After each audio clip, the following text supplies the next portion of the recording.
Hi, it's Maija here, and today I'm here with a book haul. These are all the books that I bought from June until now in September.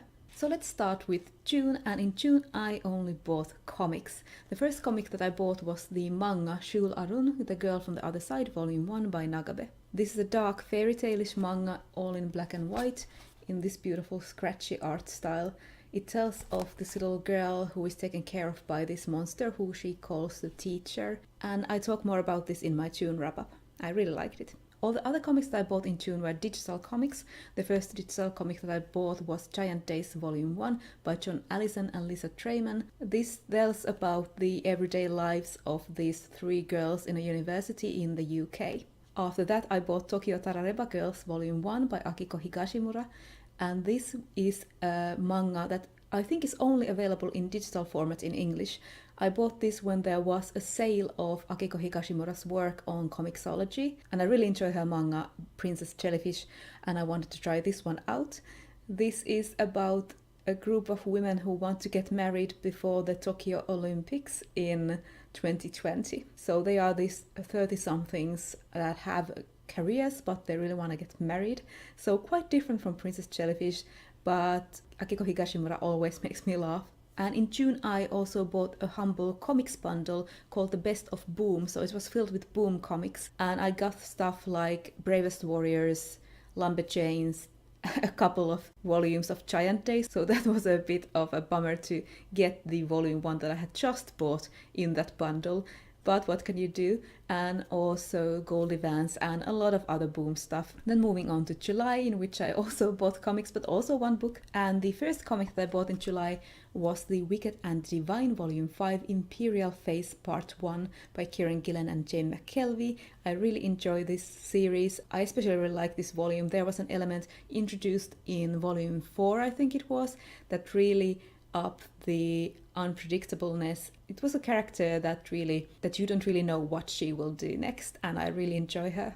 I also bought a high fantasy comic called Knight's Dominion Volume 1 by Ted Nafee, whose Courtney Crumrin series I really enjoy. This story set in one fantasy city about this group of, stock fantasy characters: a thief, a priest, a mage, a bard, and an assassin. And sadly I didn't enjoy this as much as I was expecting, but it's a pretty standard fantasy story. Then, oh look, I finally bought a book. That rhymed. That didn't mean to rhyme. And that was Michelle Baker's Phantom Pains, which is the second book in the Arcadia project. I really enjoyed the first book, and I bought this from the July monthly sales on the Kindle, so it was really cheap. I actually bought the first book from last year's July sale, so that seems to be how I'm reading this series. I haven't read this one yet. It's about this woman who has sort of lost her employment opportunities after a failed suicide attempt, where she jumped off the roof of a building and lost both of her legs. And she's recruited into this organization that monitors the travel between Los Angeles and Fairy. Then moving on to August, the first book that I bought in August was the ebook of Hollow Pike by Juno Dawson. I saw this on Jean's channel, Bookish Thoughts, and she was talking about how it reminded her of The Craft, and I really enjoy Craft. So I went to the Kindle store and it was only about $1, so of course I bought it. I might read this in October since it seems to be a bit of a spooky book. Speaking of spooky books, I also bought Certain Dark Things by Silvia Moreno Garcia. This is a vampire book set in Mexico, and I wanted to read this for a long while, and it was on sale for the Kindle for about $3, so I picked it up. This is also a good candidate for my October reads. August was the month of Worldcon here in Helsinki. I of course bought books, even though most of these weren't bought at the actual con. I bought Fool's Assassin from a bookstore in Helsinki. This is the first book in the Fitz and the Fool trilogy by Robin Hobb, her newest trilogy. I haven't read this one yet, but I had to go and buy this because Robin Hobb was signing at the con, so I got this one signed. I also got my copy of Fool's Fate signed. From the same bookstore, I also bought The Stone Sky by N.K. Jemisin, which I'm currently reading. This is the third book in the Broken Earth trilogy, which I'm sure you heard a lot of things about. It's pretty popular here in BookTube, and it's also won 2 Hugo Awards for the first and second books, and let's see if the third one, this one, will win the Hugo next year. but these are really good epic fantasy stories about this world where there are these really bad natural disasters happening, and there are also these magic users who are discriminated and feared and or most often killed when met if they aren't government approved magic users. They can use their magic to control the earth. And the final book I actually bought at the con, and that is A Sword's Point by Ellen Kushner. This is the first of her Riverside novels, and I have read this one previously, but I didn't own it. This is the new edition, which I don't enjoy as much as the older edition's covers. Those ones were a bit more florid and fantasy feeling, while this one is focused on the sword, but it's nice as well. So this is a fantasy of manor set in this fancy world where there is no magic, but it's mostly focused on these sword fighters and the plots of the nobles in this one city. And now we're in September, and the first book that I bought this month was The Chrysalids by John Wyndham. I have read The Midwich Cuckoos by John Wyndham before, and I really enjoyed it. I like the writing style and the atmosphere. This was on sale on the Book Depository for like $5, along with The Midwich Cuckoos, I think, but since I own that one already, I picked this one up. I think this is about mutants, while Midwich Cuckoos was about aliens and supernatural powers. So I'm looking forward to this, and after this one I would really like to get The Day of the Triffids. These three are the three John Wyndham books that I'm most interested in, but of course I'm open to reading more. Let's see how I do with this one.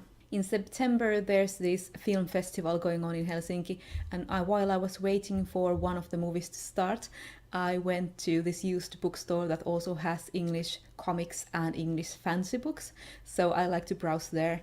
And I found A Water Baby by Sophie Campbell. This is one of Sophie Campbell's earlier works. This was published under the Minx line that I think wasn't a long-lived line on DC. I think it was targeted towards teenage girls. This tells of Brody who loses her leg in a shark attack, and I'm about halfway through this right now, and there are some freaky nightmares that Brody has about sharks attacking her after this event, but it also focuses on her life after the accident and her best friend and her lousy ex-boyfriend. Then finally there are two ebooks that I picked up on sale. The first is Tremontaine by Ellen Kushner and a bunch of other writers. This is the serial novel that she has been doing with Serial Box, and this was on sale for like $2, the ebook version, and while I do want to paperback one day, I picked up the ebook for now. There are people like Alaya Dawn Johnson and Malinda Lowe writing this with her. This series I think takes place before the older Riverside novels, but I still want to read The Fall of the Kings, which is one of the novels I still haven't read before I begin with this one, but now I do own it. And the final book in this haul is Witch World by Andre Norton, which is a fantasy novel from the 60s. This is actually a female author who was writing under the pseudonym Andre Norton at that time. I've known about this book before, but I haven't had like bigger plans to read it. But since it is a classic fantasy story and it was a Kindle countdown sale for $1, of course I picked it up. I'm really interested in reading older fantasy written by female authors. So that was my summer to September haul. I only bought 4 physical novels during that time, but then again I did buy a bunch of comics and a bunch of ebooks. Do let me know if you have read any of these books and how you felt about them, and I will see you in my next video. Bye for now.